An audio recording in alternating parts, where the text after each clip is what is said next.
Hi everyone, welcome back to Rabbi's Reflection. This week we'll be continuing with our reading of Kitchen Table Wisdom, and we'll read together the story Sleight of Hand. Stay with us as we read through the story and then reflect on it together. I remember a time when I was clearly playing the part of the little man studying a leaf who could not see that God was dancing on his back. In my final year of pediatric training, I had a 12-year-old patient with aplastic anemia. One morning, Carlos had awakened complaining of feeling tired. The next, he could not be awakened at all. When he was brought to our emergency room, his hemoglobin level was 5, a third of what is normal. His marrow had suddenly and inexplicably stopped making red cells. At the time, such a condition was almost invariably fatal. We hospitalized him immediately and began transfusing him.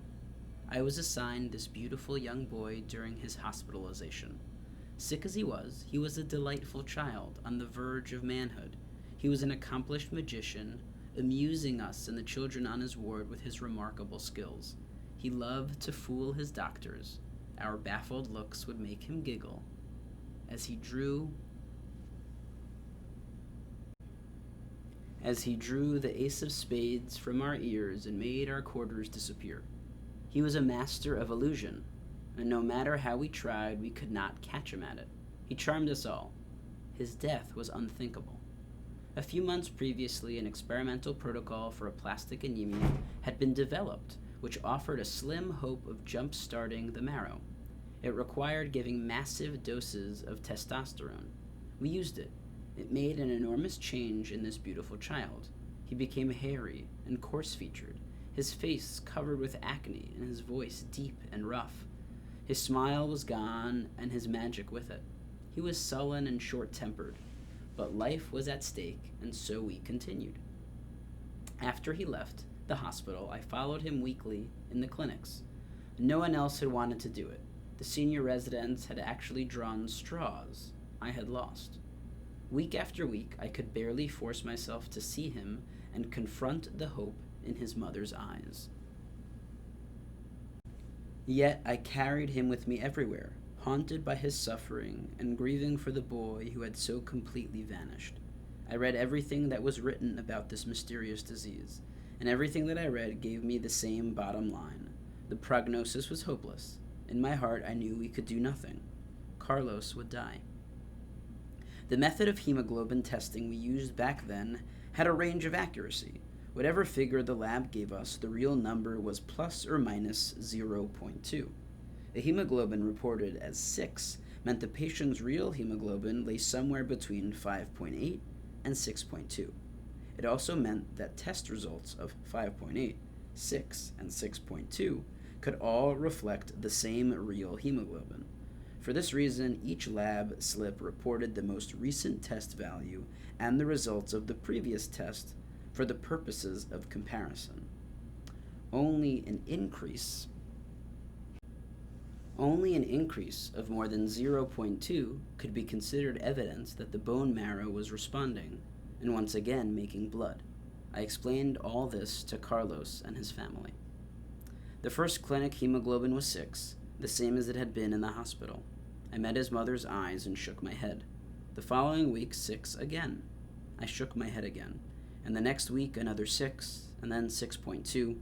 Well within the error of the test method, I told them, and watched their hope drain away.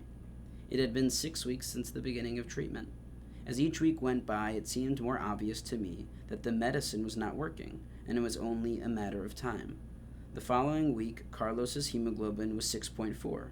The lab slip reminded me that the previous week's value was 6.2.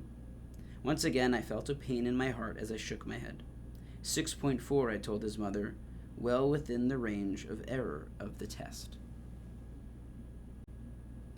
My certainty about Carlos's death and our failure to prevent it was so strong that I could only deal with it 1 week at a time. I wanted to run away. Week after week, I would look at the new lab slip and refer back to the results of the week before. Each week, the new results were well within the error of the testing method. Carlos's hemoglobin had risen to 7.4 before I recognized what was happening. And even then, it was only because when I shook my head and gave his mother the bad news, she leaned forward and gently touched me on the arm. "Doctor," she said, "my boy is better. My boy is getting well." And so he was. I was so certain that he was dying that I had not been able to see. Our expectations may actually blind us. I have never been so certain of anything again. Today's story, Sleight of Hand, is a story about certainty. It asks us and problematizes for us what we feel is certain in this world. Dr. Remen takes this particular story, the particularly moving story of her patient Carlos, and examines the place of certainty as she relates to him. Remember, at the beginning of the story, the way that Dr. Remen treated Carlos, the certainty was that he was alive, that he would continue to be alive. He was this wonderful, youthful boy who played magic tricks and continued to amaze his family and the doctors and all of those tending to him. And then quickly, once his specific diagnosis came into play and things looked grim, quickly the certainty became his death.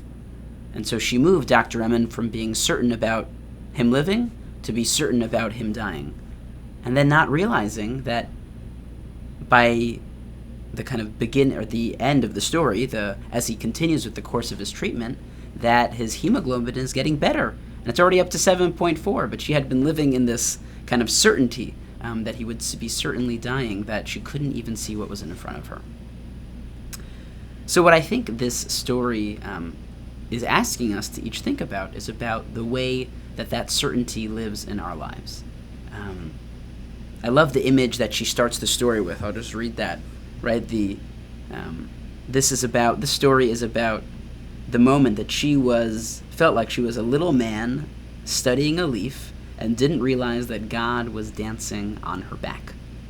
Right? We can imagine each of us standing in our world, engaging in our world as if we were on that little leaf and not realizing that there is something greater than us that's behind us. Something greater than us that is in control in a way that we don't have control. And I think that's another piece of the story here. Certainty is about control.